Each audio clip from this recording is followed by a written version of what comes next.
Welcome back guys to this channel. In this video, I will show you how to unsubscribe all emails from Gmail in just one click.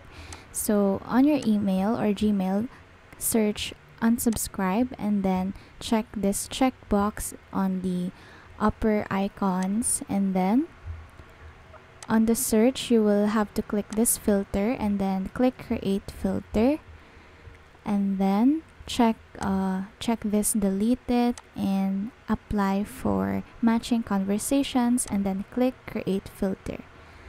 Now once you reload this,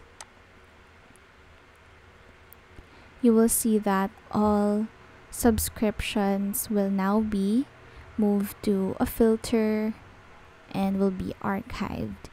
And that's how to unsubscribe all emails from Gmail in just one click.